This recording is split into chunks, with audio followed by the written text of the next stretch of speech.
see things you're not expecting? What's the communication process like from upstairs to the sidelines as you make adjustments? It's kind of multiple. At the end of each series, we kind of talk as a defensive staff. We kind of get together and talk about what we just saw and any corrections or adjustments that need to be made. So there's that part. Then then after that, then typically I get on the headphones with the linebackers and kind of get those guys through. So I talk to them, get their input, what they saw. I give them any adjustments or any corrections.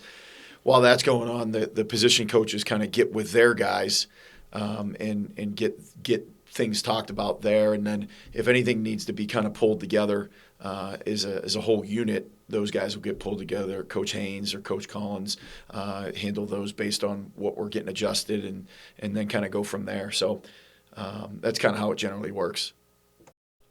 PJ mentioned that you guys essentially just threw out the defensive game plan after the first two series. So you in the box after the first quarter, are you just mentally just struggling a little bit, knowing that you're going to have to do everything from the headset before you go into halftime, or what was that process like after the first two series?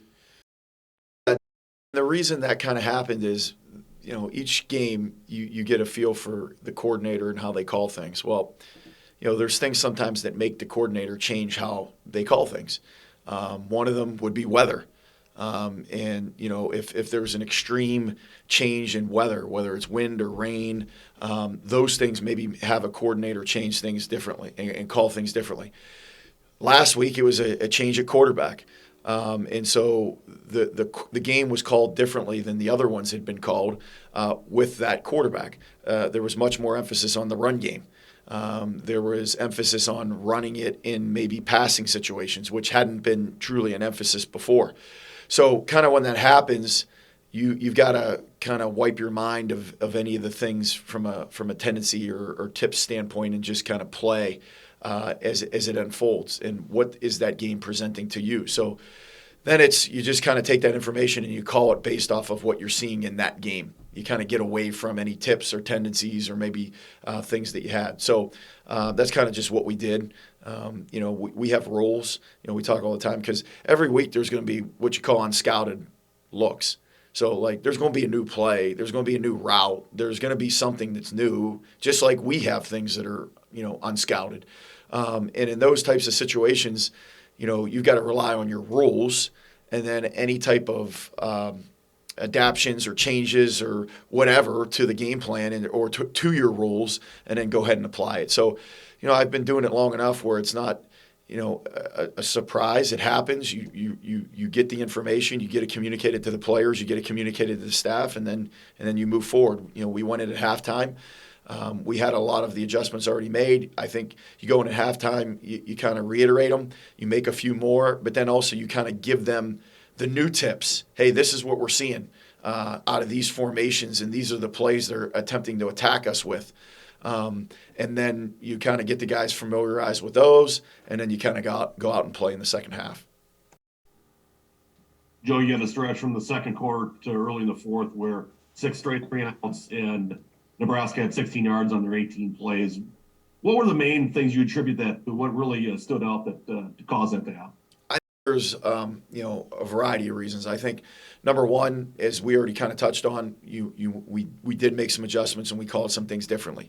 Two, I think the players got a feel for how they were being attacked, and then three, I think we were able to get after them on first and second down a little bit in terms of having efficiency on first and second down. And so when we had efficiency on first and second down and to put them into longer third down situations, then we had success. And, I think the second to last of those drives, they brought in a different quarterback and they went to their option game. We kind of anticipated that. The second time the quarterback change happened, he came in and was throwing the ball. And they kind of moved the ball down and got a field goal. We did a good job to respond down in the tight green zone. They converted that fourth down on that heck of a catch. And then in the 2-minute drill, we were able to get off the field on that fourth down. So. Joe, PJ is more of a offensive-based coach, just given his history with wide receivers. What has he done as a head coach to kind of foster an opportunity for you to be successful in your role? You know, I, here's the thing. I think the number one thing that he does is he creates a culture on the team that's conducive to playing good football. And so what do I mean by that? I mean, our guys are accountable for their actions, okay? They're held to a very high standard on and off the field. And I can't tell you how many times from a defensive perspective, the reason defenses, even when they have good players that aren't successful, is because there's breakdowns. Well, I'm going to tell you this. If there's breakdowns off the field, there's going to be breakdowns on the field. So that there, in terms of him, the demands he places on the guys on and off the field, and then how hard the guys are asked to practice. And again, that comes from the head coach. Those two things lay the foundation for good defense. Okay? And then defensively, I think he, lets us coach in terms of, he has, and this, I think great leaders do this, and he is a tremendous leader. He puts people in positions and empowers them and allows them to go do their job.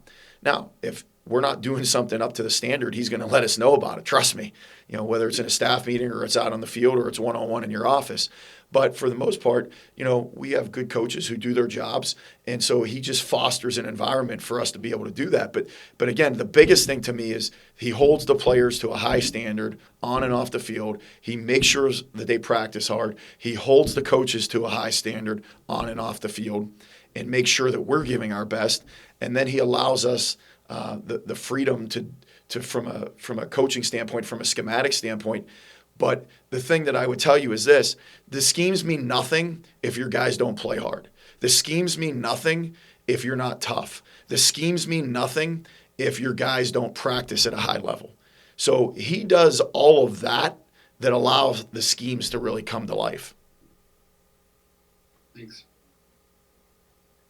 You guys generated a season high in pressures on Saturday. What clicked for your front seven?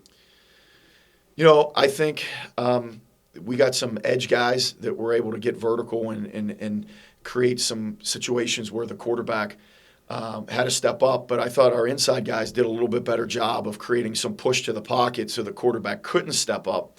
And then I think some of it was a little bit blitz related as well.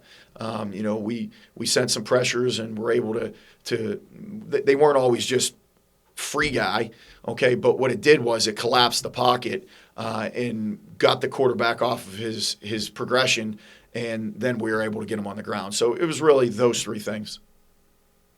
Joe, it's easy to look back when you look at Cody Lindenberg and look back at the Michigan game of 2020 when he was out there as a true freshman in his first game. How would you look at his kind of development physically, mentally, to be at the spot now where he's leading you in tackles? Yeah. I think that first off, it's a testament to him and how hard he works. I think it's a testament, if you see him physically, he's a different body than he was. So the strength staff, Coach Nickel, those guys, and they provide that, that opportunity for the players, and he's embraced it and taken it, and he's added weight and size and strength. And then he works tremendously hard at the mental aspect of the game, just studying and preparing. And there's really in our room at linebacker, there's that's kind of how it goes. Okay? Like that's what the standard is in terms of preparation. And that started with Thomas Barber and how he went about his business. And then kind of the baton got passed to Mariano in terms of like the preparation that goes on in that room. And like kind of Cody is kind of the next guy, being able to embrace that. Those guys watch so much film and they study so hard. So when you get a guy that's 6'2", who runs in the 4.6s, who's 240 pounds, who's athletic and smart, and then you take the work ethic, I think you see a guy starting to emerge. It wasn't pretty at the beginning. He missed tackles and, he didn't fit the right gap and he was unsure of things. Again, I stressed you, that's what it looks like. Okay, that's what the process looks like. And so if you get guys who can keep coming back for more and learning and failing and growing, eventually they become good players if they have the skill set. I could go out there and keep going after it. I would not be a very good Big Ten linebacker, just so everyone's on the same page. Okay, so there's got to be a skill set there. And he had the skill set and he has the work ethic. So, and here's the scary thing. There's way more there, guys. Just two quick follow-ups. If he's 240 now, what would he have been in that Michigan game? Give or take. Probably in the 220s, high 220s. Okay. Yeah. He mentioned after the Rutgers game that it might be difficult to speak up and ask questions in meetings. I think he used the word timid. Obviously, given the standard in that room, was he ever that type where he maybe had a question and maybe sat on it just given the standard and kind of maybe fear of asking a dumb question or something? I think sometimes there is that fear because our older guys traditionally they know it. And like, I think the young guys sometimes feel like, oh my goodness, I don't know it. But I think that for me, seeing it with him, it was more him when he knew he was right. He was afraid to just step up and say that he was right, to like step on guys' toes. And so, I think we do a good job in there. We quiz the guys on a regular basis. So it's not like they can just kind of hide in the back and just kind of, fly under the radar. We're having meetings. Guys that are on the scouts, I'll be asking them questions, just to kind of put them on the spot to make sure they're being held accountable for knowing what they're supposed to do. But for him, I think it was a little bit like, hey, I know what I'm doing, but I don't want to say anything because I don't want to step on anyone's toes. But the thing I've kind of seen in the last 3 to 4 weeks with him is I think the other guys on the defense are seeing how, number one, he's preparing, two, how he's performing. And I think he's earning a lot of, just kind of credibility with the guys. And they're like, okay, this he's bringing it and he's preparing. And I've seen his voice grow in the last 4 to 5 weeks. And, I think it has room to grow even more. Got time for one more for Coach. What stood out while evaluating Northwestern's offense? What stood out to me is they've moved the ball on everyone. Okay. They're 7th in the conference in first downs. And so that tells me they're moving the football. And what stood out to me is they went toe-to-toe and ran the ball in Ohio State. What stood out to me is they stand toe-to-toe with Penn State and had a chance to win that game. And so, it's cliche in football, sometimes about things. But to me, this is a good team that is much better than what their record indicates. And I think they're a really good team. I think they do a nice job on the offensive side of the ball, running the ball. I think their O-line I've been impressed with. Both backs run it incredibly hard and have good speed. They've been back and forth a little bit at the quarterback position, but both of them are athletic and both of them have done really good jobs. Six catches everything, okay, and he does a phenomenal job. And so what just stood out to me is they've moved the ball in Iowa, they've moved the ball in Ohio State, they moved the ball on Penn State. So to me, when I put that on, I don't look at records. I don't look at stats. I look at the film. And so when I saw the film, I was like, man, these guys are moving the ball and being efficient.